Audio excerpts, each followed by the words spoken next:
Salut à tous, c'est parti, cette fois-ci on va s'occuper de cette ruche. Donc c'est la bonne cette fois-ci, on va pouvoir lui ajouter le cadre pour qu'elle puisse créer la cellule royale. Juste avant, une petite aparté sur notre fameuse colonie bourdonneuse que j'ai dû secouer. Alors voici ce qui reste de la colonie que j'ai secouée. Il y avait des abeilles qui venaient, la ruche n'est plus là, ça c'est normal. Je ne sais pas si vous vous rappelez, il y avait une masse d'abeilles. Bon, je suis revenu de temps en temps où je les ai ressoufflées à nouveau dans l'air. Et bah, petit à petit, vous voyez que elles ont toutes disparu, elles ont dû bien se répartir. Bon, certaines, bien entendu, ont dû s'évader. Puis il y en a une là qui... Ah bah non, elle est partie, tant pis.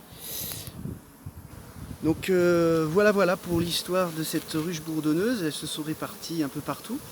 Et ce qui est pas plus mal, parce que en sortie d'hiver, elles ont besoin d'être fortes. Alors j'en parlais hier, j'avais oublié le nom. Vous savez, elles ont l'arrière-train en l'air, je ne sais pas si vous le voyez bien. On voit une partie blanche s'ouvrir quand elles battent des ailes. Le fameux... comment non, j'ai oublié le terme. Bon, il faudra raccrocher par à l'autre. Enfin, bon, bref. Il s'agit de la glande de Nazanov. C'est une glande, une de plus chez l'abeille, qui permet de libérer des phéromones. Et voilà, c'est le fameux battre le rappel. Voilà, tout simplement. Pour attirer, pour rappeler les autres.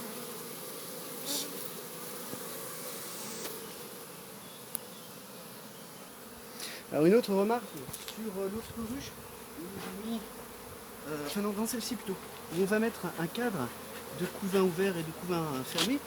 La question pourrait se poser, mais est-ce qu'elles vont être acceptées? Mince, j'ai perdu encore mon lève-cadre. Décidément, ça c'est ce qu'on perd à chaque fois. Oui, la question, effectivement, pour revenir, elles vont-elles être acceptées, oui ou non, dans la nouvelle ruche? Bien oui, elles vont être acceptées parce qu'en fait elles naissent directement dans cette ruche-là et ça ne pose absolument aucun souci. On verra de temps en temps, j'irai chercher d'autres cadres complètement pleins de couvains pour renforcer une ruche ou pour atténuer sa force. Parce que de temps en temps, quand c'est trop fort, il faut savoir aussi prendre des bonnes décisions. Alors, par rapport à la dernière fois, là, je trouve qu'elle est quand même beaucoup plus populeuse. Je pense que le fait... Alors, c'est normal, hein, le cadre il est tiré, il est dans l'autre ruche là-bas. C'était le fameux cadre où il y avait les œufs qui n'avaient pas du tout été transformés en fameuses larves. Et je vais y revenir. Du coup, là, par rapport à la population, on voit qu'elle est beaucoup plus dense, je trouve. On sent qu'il y a un bruit qui... Alors peut-être que vous ne l'entendez pas forcément, mais qu'il y a un bruit qui est un peu plus important, elle semble un peu plus perdue, enfin pas perdue, mais un peu plus volante. Et ça, c'est le fait qu'il y a un manque d'organisation, le fait qu'il y ait un manque de reines, du coup. Je vais regarder juste un instant pour voir si on voit bien. Ouais, on voit pas mal, c'est bien. Donc, vous voyez, il y a une forte population. Bon, ça, elle reste encore correcte, pas trop agressive, ça va à peu près, ça c'est normal. L'agressivité, elle vient de la reine. C'est-à-dire que tous les descendants, si elle reste agressive, la reine, derrière, les descendants qui vont naître seront forcément agressifs. Donc, il y a juste une manipulation à faire, c'est ce cadre que j'ai récupéré dans l'autre, où j'ai des larves de quelques jours et des œufs. Des œufs, ils sont là. Ils sont ici. Moi j'en ai quelques-uns, j'en ai pas beaucoup, j'ai fait exprès. Les œufs, donc ça dure 3 jours. Et une fois que c'est... au bout de 3 jours, ça devient une larve. Et ces œufs-là, ils ont but d'être soit une ouvrière, donc une abeille normale, comme toutes les autres, soit d'être transformée en reine. Voilà, tout simplement. Et c'est elles qui choisissent. Donc là, tout ça, c'est du couvain fermé, ça va le renforcer. Donc au bout de 3 jours d'œufs, pour la reine, il faut compter 6 jours de larves.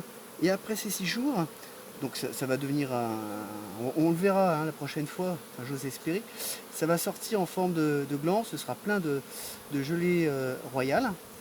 Et au bout de 6 jours, après il faut compter... non, c'est 7 jours, excusez-moi. 3 plus 7 plus 6 jours. Donc 7 jours de larves et 6 jours dans une capsule comme ça à l'intérieur. On pourra y revenir pour mieux l'expliquer parce que sans le montrer c'est moins évident, mais je le réexpliquerai.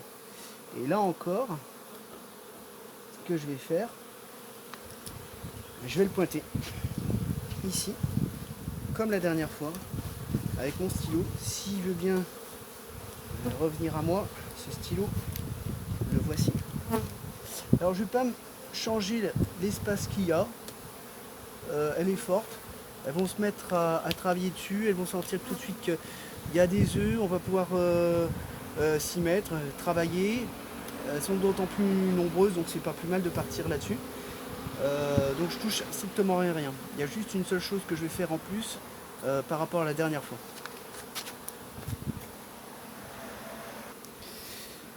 Alors, cette chose en plus que je vais faire par rapport à la dernière fois, c'est ça, le nourrisseur. C'est ça un nourrisseur. Alors on peut mettre du liquide, c'est du sirop de sucre, soit pur, soit de temps en temps on peut le diluer. Pourquoi j'en mets? C'est pour les stimuler, pour les renforcer. Elles n'ont pas forcément beaucoup de stock. Voilà, elles ne sont pas aussi nombreuses que les autres. Donc ça va les aider à pouvoir mieux construire. Je ne l'ai pas fait la dernière fois. Pourquoi? Parce que il faisait trop froid. Et le risque, si on met un sirop à des températures trop froides, c'est un risque de dysenterie ou de diarrhée au niveau des abeilles. Il faut un minimum de température. Donc j'ai pas osé le faire. Alors aussi par rapport à au fait que ça n'ait pas marché, c'est un petit peu normal. Je pense qu'il faisait trop frais, trop froid, et population insuffisante au sein de la ruche, tout simplement.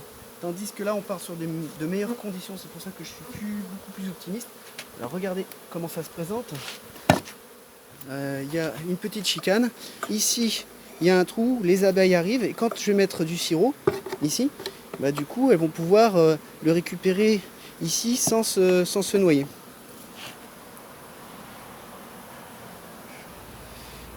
Donc voici le sirop. Je ne vais pas trop en mettre non plus. Ça va me permettre aussi d'être un élément témoin pour voir si le sirop est bien consommé.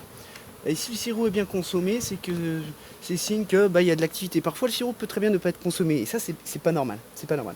Donc vous voyez là, ici, on voit que le liquide il vient ici, les abeilles viennent ici s'abreuver pour récupérer le sirop. J'y reviendrai plus en détail aussi, c'est par rapport à ce sirop là, c'est pas du sirop que je vais utiliser pour ensuite faire du miel. Ça c'est deux choses différentes et chez moi ça c'est interdit d'utiliser du sirop pour faire du miel. Là on est sur un corps, on est sur une ruchette entre guillemets, on n'est pas sur une grande ruche, on n'est pas sur de la production, voilà, tout simplement. Alors, une dernière chose que j'ai pas effectuée la dernière fois, je vais limiter l'accès. La dernière fois j'ai pas eu le temps, j'étais un peu pris par le temps, alors que c'était que pour mettre un chiffon en plus. À quoi il va servir ce chiffon? C'est juste pour tuer une partie de l'entrée. Comme ça elles sont plus à même de pouvoir mieux se défendre. Parce que c'est vrai que ça on n'en a pas trop parlé également, mais il se peut très bien que de temps en temps il y ait du pillage. Que ce soit entre les ruches elles-mêmes et puis ça peut aussi provenir d'autres ruchers. Parce que non loin de là, bien entendu, il y a d'autres ruchers, je ne suis pas le seul apiculteur. Et petit à petit, j'ouvrirai. Alors pourquoi je le mets ici, l'ouverture? Je ne sais pas si vous vous souvenez. Les cadres, ils sont ici. Donc c'est plus simple de se tenir. On voit vraiment beaucoup de mâles qui rentrent et qui sortent. Il y a tiens, une piqûre. Alors voilà. Hop, à l'instant. Je ne sais pas pourquoi elle m'a piqué. J'ai peut-être coincé sur mon vêtement. Je ne sais pas si vous voyez. Bon, rien de grave, on panique pas. Alors la dernière fois je l'ai fait avec l'ongle. Ici, vous voyez, si j'ai un lève-cadre, tac, et comme ça, je vide pas la poche de venin. Je sais pas si on la voit bien. Je la vide pas. Alors pour ceux qui n'ont pas de lève-cadre, bien entendu, c'est en règle générale un outil d'apiculteur. Il faut utiliser un couteau, par exemple une lame de couteau, et là vous coupez la main. Là il n'y aura pas le choix. Là il faut pas traîner, il faut couper la main. Si c'est sur le doigt, là c'est juste, vous perdez juste un doigt. Voilà, tout simplement. Il y en a un, il a coupé son pouce. Et d'ailleurs, vous connaissez l'histoire du bonhomme qui n'a pas de pouce? Elle est comme ça. Bon, on en finit avec cette super blague. Merci. À très bientôt. Bye bye.